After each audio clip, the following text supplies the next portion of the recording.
All right, guys, I'm going to walk you through how to sell better than 99% of people on YouTube. And this is going to be stuff that you have never heard before. And why am I good at this? Well, here is my results. One day making 3,000 from YouTube. One day here making like all these sales. This was how much I made last month. And this is the kind of lifestyle I live. So I'm able to maintain my YouTube channel while only having to work about 4 hours a week. I get to travel the world. This is me in, I think, Portugal.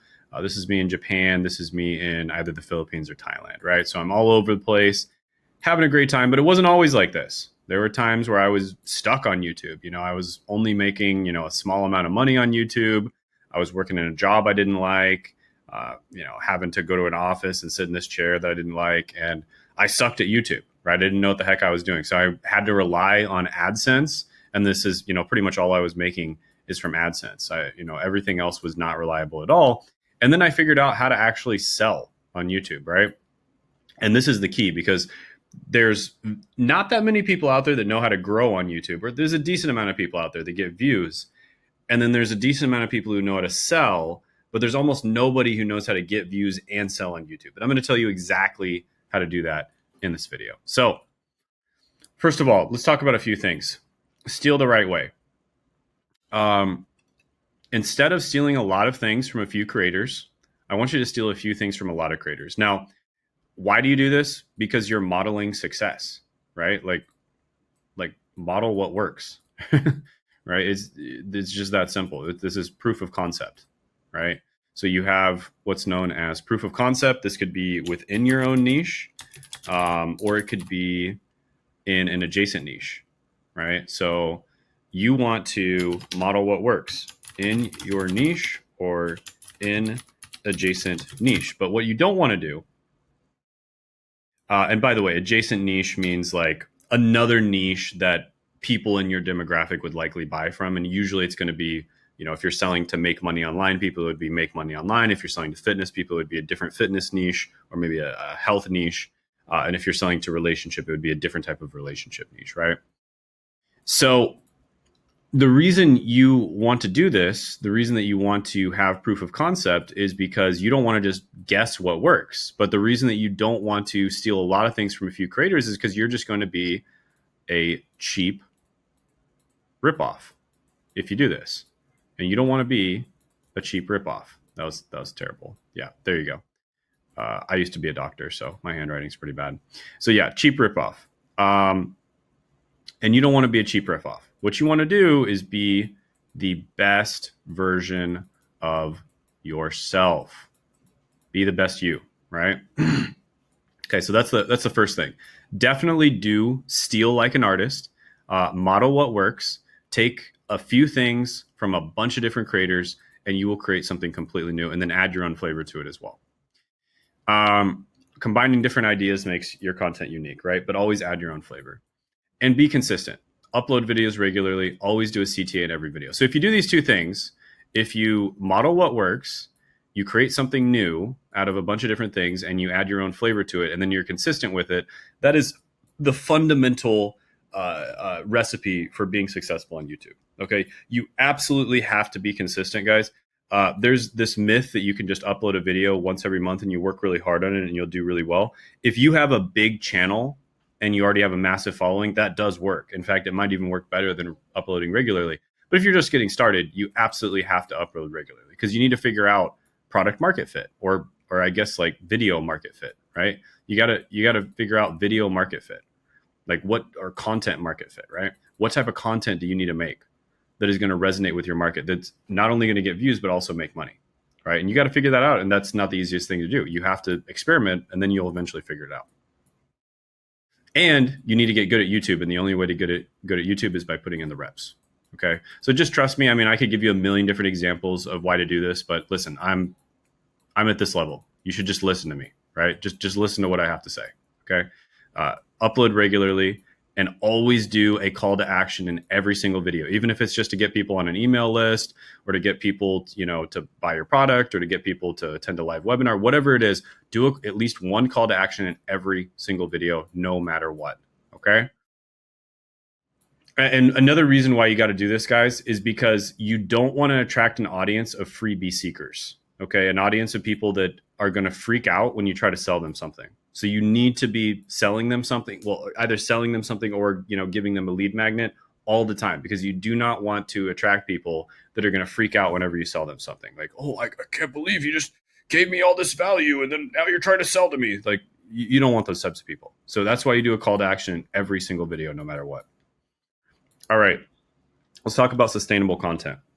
First thing you want to do is avoid high effort content. I kind of touched on this here with the being consistent thing. High effort content is not sustainable, especially when you first start. If you get to the point where you got a huge channel, maybe you can hire an operation like Mr. Beast has, and you can make high effort content. But right now, it's unsustainable.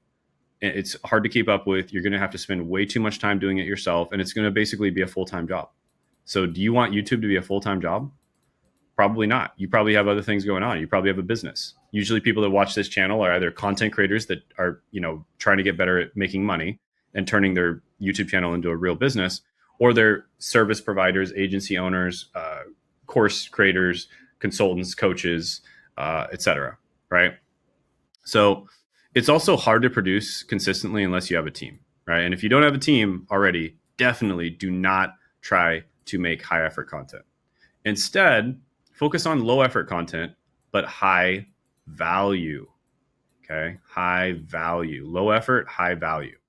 Videos that take less time to make can still get millions of views. My best video took me less than 3 hours to make. I got over 4 million views on it.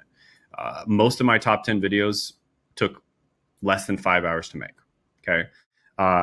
Low effort content videos can still get a lot of views. Some of my best videos took me less than an hour to make. Right. So the amount of time, and by the way, the ones that are top 10 that took me 5 hours to make, a lot of those, it wasn't me doing the 5 hours of work. It was someone else doing most of the 5 hours of work. So it was just me doing like 1 hour of work. But then they did the extra 4 hours. So the amount of time it takes to create a video does not determine whether or not that video will get a lot of views. It has very little correlation. Very little correlation. Okay. And videos that are made in a few hours can get millions of views. Videos that are made in hundreds of hours can flop. And I've had this happen, and let me tell you, painful. Much more painful than childbirth. Even more painful than when you lag out in a video game. Okay. Videos that are made in hundreds of hours that flop are super painful. I've had this happen a few times, and that's why I've learned this lesson right here through pain. That videos that are made in a few hours oftentimes will perform much better than videos that are made in hundreds of hours. Ask any YouTuber, they'll tell you the same thing. So pumping out low effort videos means you can quickly identify what content ideas are worth actually investing time and money back into creating, because the content idea is the number one most important factor. It is more important than anything else. Content idea is the most important thing. The idea will make or break your video. And we're going to get into that a little bit here pretty soon. So ideas are incredibly important. I have whole videos about how to find ideas. It's called the icon method, and you can check those out. But now let's go ahead and get into selling on YouTube. So first of all, sell high ticket products, guys. High ticket products make money per 1,000, make much more money per 1,000 views. So just to give you guys an idea, there are some niches out there where you can only make about $1 per 1,000 views. Usually these are like entertainment, right? Usually these are entertainment niches, about $1 per 1,000 views. Sometimes it might be as high as like $5. If you're really good at monetizing, you might get it up to like $10 per 1,000 views. Okay. Entertainment and also mass market content. A lot of the time it's $1 per 1,000 views. Then you've got educational mass market content. This gets as high as $100 per 1,000 views. This is education, but it's mass market. But it actually can be quite a bit lower than that. Some of the most well-known education YouTubers still only make like $25 per 1,000 views. But $100 is pretty standard. That's like pretty good. And then you've got $1,000 per 1,000 views. And what this is is educational, mass market, but selling high ticket. So you make about 10 times more selling high ticket content. And I've actually run the numbers. I've worked with a ton of channels. I've helped 16 people get to 7 figures and 5 people get to 8 figures per year on YouTube. So I've worked with a ton of different people. Book a call with me down below if that's what you're interested in, is growing and making money on YouTube and turning it into a real business, hiring people, etc., to run your channel for you. This is pretty typical for educational, mass market, high ticket content. Now, mass market means you're appealing to a broad audience. You're not necessarily trying to appeal to like a very specific audience. And then you make another 10x leap to about 10K per month if you do education, niche content, where you're targeting a niche audience, and high ticket. Okay, education, niche, high ticket. You can make 10K per, I didn't mean per month, per 1,000 views. $10,000 per 1,000 views. And if you don't believe me, I work with one channel who gets 100 views per video, and they make over 1 million per year. It's close to 2 million. I work with another channel. They get about 500 views per video. They make 10 mil per year. Okay. So high ticket products make much more money per 1,000 views. Also, education is way better. Also, niche content is better. You can still do mass market. You know, it really depends on your audience. You can still do mass market, but generally educational, niche, and you're selling high ticket. That's the way to go. Now, of course, there's some niches out there where you can't sell high ticket. If you're teaching, you know, foreigners how to learn English, then you can't sell high ticket. In that case, you would sell low ticket, and then maybe with an upsell to medium ticket, right? Like a medium ticket course or something, right? Low ticket to medium ticket. But other than that, if you're selling to an audience, real people with real problems and real money, the 3 R's, which is what I recommend, and it's niche, you're targeting a niche, right? That has, you know, this type of audience, like people that can actually, you know, buy stuff, people that are money rich, but they're time poor, and they really prefer convenience. Those are the best audiences. They're money rich, time poor, and they prefer convenience. Those are the people that where, you know, you could even make more than 10K per 1,000 views with those people. All right. So that's the biggest thing, guys, is the audience you target, what you sell. Make sure you're targeting like a very painful problem for them, and you can make a ridiculous amount of money per 1,000 views.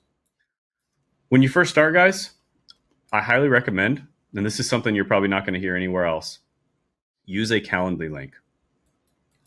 Instead, don't use a VSL, don't use a funnel. Just get people straight on a Calendly link. And this works especially well if you're selling to people that actually have money. They don't want to waste their time. So we're talking about a B2B audience or a sophisticated audience, right? B2B or sophisticated audience. We're talking, you know, like doctors, lawyers, etc. They're money rich, but they're time poor, and they really prefer convenience. So just send them straight to a freaking Calendly link and have them book a call directly with you. All right. So when starting, just use a Calendly link to book calls. People really appreciate this. This actually converts better than a mediocre VSL. Okay. Straight up Calendly link will convert better than a mediocre VSL. And you might be thinking, well, what if I make a good VSL? Well, how are you going to make a good VSL if you haven't even talked to your prospects? Like, that's how you make a good VSL, is by talking to your prospects. And so you need to talk to them a lot in order to be able to make a good VSL. And then you qualify people with the questions on your Calendly link /website. You can see what questions to ask by just clicking my link down there. I don't use Calendly anymore. I use Jotform now, and I do have a VSL now. But for a long time, I was using Calendly link. And when I launched this channel, for instance, I made 30K in the first month with a freaking Calendly link. All right. Calendly links are actually really good because not very many people do them. And it works especially well for a B2B or sophisticated audience. Now, if you don't have a B2B or sophisticated audience, you're selling to a B2C audience, okay, go ahead and just make a VSL. Even if you're not 100% sure about your audience, you know, maybe try to interview them first, but then just go ahead and make a VSL. model it after other people that have already made good VSLs, and just do your best. And you're probably going to have to make another good one. But now, after you've done a Calendly link for a long time, then of course you can do a VSL, right? So doing this essentially means you are getting paid to conduct market research. Let me repeat that again. You're getting paid to conduct market research. There are some companies that pay millions of dollars to conduct market research. In this case, you are going to get paid because you're going to sell some of those people that get on the Calendly link with you. And those are going to be some of your first customers and your first clients. And as well as understanding your target audience on a much deeper level, because you're going to be talking directly to them. Right. So highly, highly recommend doing this. Now, if you're a business owner and you've already done this for a long time, you already have a VSL, then obviously you don't have to do that. Then once you have enough data, make a good VSL, video sales letter. Guys, VSLs convert like 2 times better than any other type of landing page. Like if you don't have a VSL, you're just screwing yourself over. They literally convert better than almost any other type of landing page. So do a VSL to a book a call. Right? Book a call funnel, and then you take the calls or you hire someone to take the calls for you. Okay. So good VSLs are more effective, but they take time and data to create. So start with a simple Calendly link, then use the information to make a good VSL. And make note of all the objections you get in those calls that people book with you. Address those objections in your VSL. Very, very important to do. All the objections that they have. Oh, I'm too busy. Oh, this. Oh, that. Blah, blah, blah, blah, blah. Address them in your VSL. And this is an effective way to have the sales conversation with a prospect before they even book a call with you. All right. Then get people on your email list. Guys, email list, I know it's 2024, almost 2025. Email list is still the most effective form of marketing. You still have a 40x ROI with email list. It's absolutely nuts. So that means for every $1 you spend, you get $40 back with your email list. Okay. So email list is still king. It's the most effective form of marketing, and, give away cool free stuff to collect emails. Now there's 2 different ways of doing emails. You can do a 1 times per week newsletter. And in this newsletter, it's mega, mega valuable, and it has lots of resources, and you can put multiple links in it. Or you can do 3 to 5 times per week, just normal email list, right? And you're going to sell a lot more in this, and it's probably not going to have nearly as high of an open rate, but I've seen both of these work incredibly well. Okay. So you could even potentially have both of them, but I would probably just pick one or the other. It kind of depends on your audience. Usually I talk with people and kind of study their audience a little bit. I would say if you can't really pick, just go with this one. It's simple, it's tried and true, and it's still pretty good. And then send out frequent emails if you're doing this one. If you're doing the newsletter, just do once per week. These are criminally underrated. They convert at an exceptional rate, guys. If you send someone directly to a book a call funnel, that's great. And it's really good, especially for B2B, to send somebody direct to a book a call or sophisticated audience.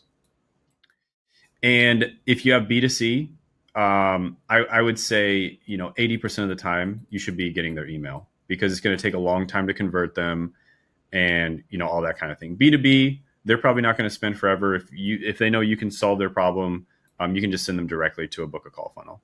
But for B2C, 80% should get on the email list, webinar, email list, etc. And recommended platforms for setting up your email list: MailerLite, super easy to use. ActiveCampaign, this is what we use. And then if you're doing the newsletter, Beehive. Beehive is really good if you're doing the newsletter. Okay. All right. So next, let's talk about webinars. This is another criminally underrated way of making money. The great thing about webinars is when you do these, by the way, these are live webinars. These are not recorded webinars. You need to actually show up to these. When you do these, you're probably going to make like at least $10,000 per webinar. And it takes 1.5 hours of your time.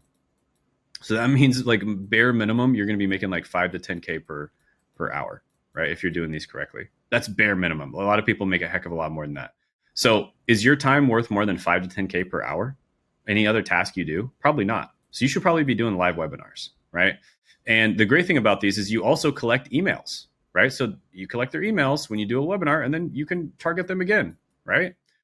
And what you want to do is give value, then you pitch at the end. Now, this is the formula that I figured out works really well for a webinar.